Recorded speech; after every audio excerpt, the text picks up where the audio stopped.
Matthew chapter 26. When Jesus had finished all these words, he said to his disciples, "You know that after 2 days the Passover is coming, and the Son of Man will be delivered up to be crucified." Then the chief priests, the scribes, and the elders of the people were gathered together in the court of the high priest, who was called Caiaphas. They took counsel together that they might take Jesus by deceit and kill him. But they said, "Not during the feast, lest a riot occur among the people." Now when Jesus was in Bethany, in the house of Simon the leper, a woman came to him having an alabaster jar of very expensive ointment, and she poured it on his head as he sat at the table. But when his disciples saw this, they were indignant, saying, "Why this waste? For this ointment might have been sold for much and given to the poor." However, knowing this, Jesus said to them, "Why do you trouble the woman? She has done a good work for me. For you always have the poor with you, but you don't always have me. For in pouring this ointment on my body, she did it to prepare me for burial. Most certainly, I tell you, wherever this good news is preached in the whole world, what this woman has done will also be spoken of as a memorial of her." Then one of the 12, who was called Judas Iscariot, went to the chief priests and said, "What are you willing to give me if I deliver him to you?"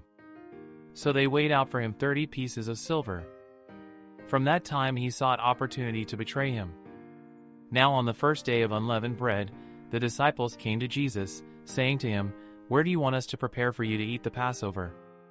He said, "Go into the city to a certain person, and tell him, 'The teacher says, my time is at hand.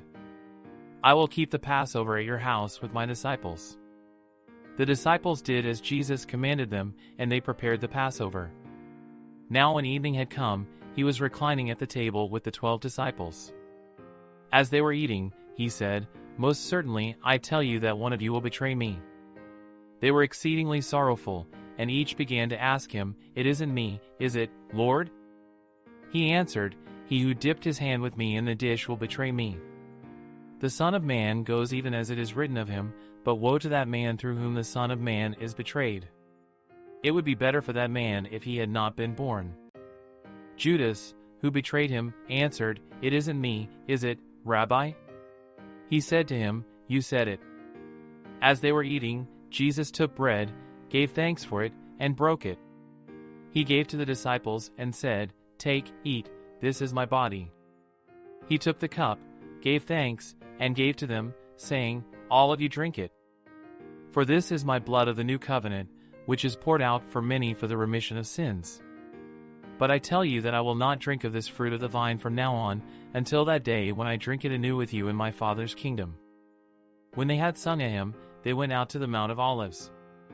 Then Jesus said to them, "All of you will be made to stumble because of me tonight, for it is written, 'I will strike the shepherd, and the sheep of the flock will be scattered.'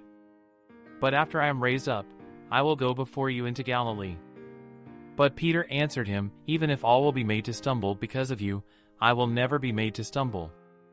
Jesus said to him, "Most certainly, I tell you that tonight, before the rooster crows, you will deny me 3 times. Peter said to him, "Even if I must die with you, I will not deny you." All of the disciples also said likewise. Then Jesus came with them to a place called Gethsemane, and said to his disciples, "Sit here, while I go there and pray." He took with him Peter and the 2 sons of Zebedee, and began to be sorrowful and severely troubled. Then he said to them, "My soul is exceedingly sorrowful, even to death. Stay here and watch with me." He went forward a little, fell on his face, and prayed, saying, "My Father, if it is possible, let this cup pass away from me, nevertheless, not what I desire, but what you desire." He came to the disciples and found them sleeping, and said to Peter, "What, couldn't you watch with me for 1 hour? Watch and pray, that you don't enter into temptation. The spirit indeed is willing, but the flesh is weak." Again, a second time he went away and prayed, saying, "My Father, if this cup can't pass away from me unless I drink it, your desire be done." He came again and found them sleeping, for their eyes were heavy. He left them again, went away, and prayed a third time, saying the same words. Then he came to his disciples and said to them, "Are you still sleeping and resting? Behold, the hour is at hand, and the Son of Man is betrayed into the hands of sinners. Arise, let's be going. Behold, he who betrays me is at hand." While he was still speaking, behold, Judas, one of the 12, came, and with him a great multitude with swords and clubs, from the chief priests and elders of the people. Now he who betrayed him had given them a sign, saying, "Whoever I kiss, he is the one. Seize him." Immediately he came to Jesus, and said, "Greetings, Rabbi," and kissed him. Jesus said to him, "Friend, why are you here?" Then they came and laid hands on Jesus, and took him. Behold, one of those who were with Jesus stretched out his hand and drew his sword, and struck the servant of the high priest, and cut off his ear. Then Jesus said to him, "Put your sword back into its place, for all those who take the sword will die by the sword. Or do you think that I couldn't ask my Father, and he would even now send me more than 12 legions of angels? How then would the scriptures be fulfilled that it must be so?" In that hour Jesus said to the multitudes, "Have you come out as against a robber with swords and clubs to seize me? I sat daily in the temple teaching, and you didn't arrest me. But all this has happened that the scriptures of the prophets might be fulfilled." Then all the disciples left him and fled. Those who had taken Jesus led him away to Caiaphas the high priest, where the scribes and the elders were gathered together. But Peter followed him from a distance to the court of the high priest, and entered in and sat with the officers, to see the end. Now the chief priests, the elders, and the whole council sought false testimony against Jesus, that they might put him to death. And they found none. Even though many false witnesses came forward, they found none. But at last 2 false witnesses came forward, and said, "This man said, I am able to destroy the temple of God, and to build it in 3 days." The high priest stood up and said to him, "Have you no answer? What is this that these testify against you?" But Jesus stayed silent. The high priest answered him, "I adjure you by the living God that you tell us whether you are the Christ, the Son of God." Jesus said to him, "You have said so. Nevertheless, I tell you, after this you will see the Son of Man sitting at the right hand of power, and coming on the clouds of the sky."